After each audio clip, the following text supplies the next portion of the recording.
What up, everybody? It's your boy Agent, and I'm back here once again. And we are a day after, yes, Michigan Wolverines. Yes, my Michigan Wolverines. Sorry I'm a little late on getting to this episode and giving this video reaction. A lot going on New Year's Day. The game was wild, man. It was a wild night, man. But Michigan wins against Alabama Crimson Tide. Yes, they knocked down the Tide. 27-20 in overtime. Yes, a thriller game in a semifinal. We haven't seen a lot of good semifinal games in this since 2014 in the 14 playoff, but we got a dandy in this one. My freaking Michigan Wolverines got the job done. Yes. I was just all nervous and anxious. It's just mostly Michigan fans, especially going to that fourth quarter where I feel like the momentum slipped away, but the adversity this team has fought through all season. On the field, they look ready to go together, playing together. Nothing's gonna pull this team apart, and they sure to get the job done in overtime, and was not easy. Let's talk about some of these key things in this game. Let's start off. I said the key in this game was J.J. McCarthy was gonna have to be big in this game. No mistakes. The first play from scrimmage, J.J.'s trying to throw the ball out of bounds, but Caleb Downs nearly intercepts it as his foot was out of bounds as he was going up for the ball, and it got overturned. Saved them. Let's go back and forth from defense. It started off. They get a couple sacks on Jalen Milroe, and then the game happened. Samaj Morgan, the freshman, outstanding freshman, muffs the punt. Bama gets the ball back, ends up scoring, gets it up 7-0 by Jason McClellan. But guess what? JJ and company answer, and they get the job done, march all the way down the field. Blake Corum gets his first career receiving touchdown off a misdirection play. JJ finishes game 17 for 27 for 221, 3 passing touchdowns, and he had 3 carries for 25 yards. He was big in this game. I said he needed to make some big throws in this game, and yes, he did. We talked about it. Yeah, he made a key conversion on a double reverse pass. It's weird. Donovan Edwards threw him a bad toss. He ended up completing the pass on the money. I don't even know how he did it. He ate dirt. Grass was all in his helmet, but he did the thing. That final drive, that fourth down play, he converted to Blake Corum, what the team needed to have, or this game was over. He had the tip pass of the lineman, and somehow Roman Wilson went up for an incredible catch. Those games even before that, the Tide game, Tyler Moore takes a crossing route and he breaks it. Thought he was going to step out of bounds, but he didn't. And the Tide game, Michigan gets it to Roman Wilson right inside that red zone, and he made some big plays on that final drive. But JJ made these plays, and he didn't take any. He took 1 sack. He was smart with the ball. And that's exactly what we needed from this team. Let's talk about this defense as well. Some of the keys with this defense. This defense had 5 sacks in the first half. Yes, it's a college football playoff record. 5 in the first half, 1 in the second half. But 5 different players recorded sack. McGregor was the one who got the double-digit sacks, Brendan McGregor. And then 10 TFLs, yes, 10 TFLs. So this D lineman, these defensive linemen, these guys are all over the place. Shout out to Jesse Minter for calling a great game in this blitz and heating Jalen Milroe up, and we just kept him contained. And that was a key for this defense, keeping Jalen Milroe returning. He ran the ball 21 times for only 63 yards. He broke a couple here and there, but I think for overall, Michigan did a good job, and we made him throw, and he just was not throwing the ball well. 116 passing yards. As we know, that last play of the game, overtime, he hikes it. It was supposed to be an RPO, but he just ran right into the teeth of the defense and got smashed. So they did a great job of containing him and do what they could. We hit where Jermaine Burton didn't do nothing. Isaiah Bond didn't do anything. Kobe Prentice didn't do nothing. Namari Black didn't do anything. Will Johnson did his thing, only targeted 2 times. No catches allowed. Josh Wallace did great. He had a play in that late in that fourth quarter where he had a huge form tackle where all you guys who are playing DB or playing defense needs to figure that's a form tackle and that's how you tackle.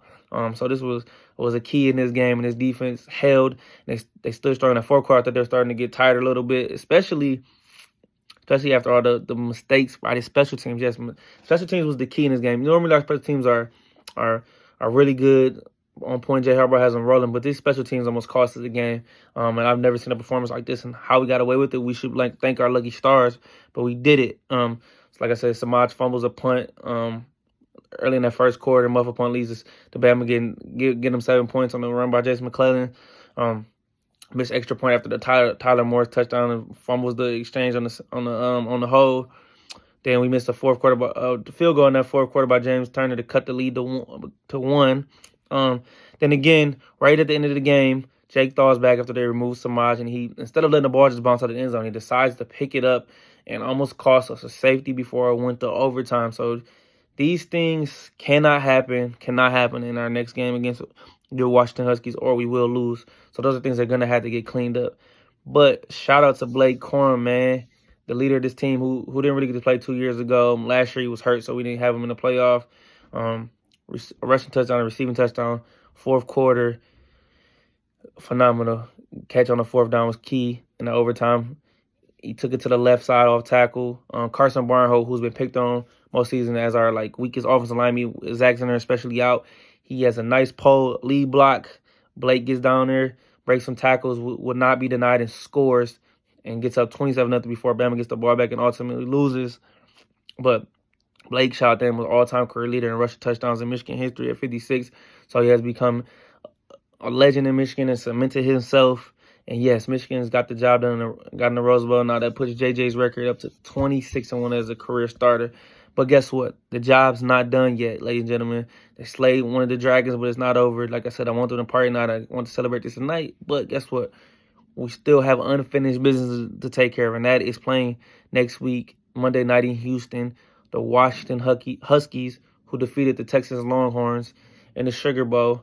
So we're on to Houston, baby, to play the Washington Huskies. I'll give you a bigger breakdown of this game later in the week, but I do think Michigan has a good chance to get this natty. It's not destiny, but this team is playing hard, and they're doing what they're supposed to do. I think if they play their best football, if they cut these special teams mistakes down and play, I think they are the better team to Washington. They were the better team to Alabama yesterday. Clearly, with all these mistakes, the game shouldn't even been as close as it was, but that's what happens when you make mistakes, and you know you can't get away with that multiple times, like I said. But they did the keys that I talked about in this game, especially was to be smart. JJ needed to be good. He has to carry this team. And then the defense did what they needed to do. Now, if I thought the defense was going to get 6 sacks, no, I didn't think that. But, hey, we'll take it. Real quick, I'll give you a couple key things I think will have to happen in Washington. We'll have to keep the ball away from Michael Penix and Washington, keep them off no rhythm, and then when they're on the field, get to Michael Penix or get them hands up, get the deflections. I mean, we don't know what the status of the running back, Dylan Johnson, is. He got hurt, so we'll see what they're going for. But it's going to be a good game. Michigan's going in -4.5. I figured they'd be favored, but you cannot take them lightly again. And I knew they weren't going to take this game lightly coming to play Bama. So just because you got this one, enjoy it. But the job's not done. Like we said, we want to go get this first national title since 1997 when we split. But let's go get this title, baby. One more to go. 4 quarters, 60 minutes of football. The goal is still in chase. And I said before the season started, national championship or bust, man. And Blake even said it. And we're one game away from realizing that goal is there. It's attainable, man. A lot of more work to do. Get ready for the rest of this week, man. But I'm just ecstatic and excited that we actually did what we were supposed to do, man. And be a good team. We're gonna get credit. We're gonna have haters no matter what. But it's okay. But go out there and get that job done, and man. And it's go blue all day, baby, man.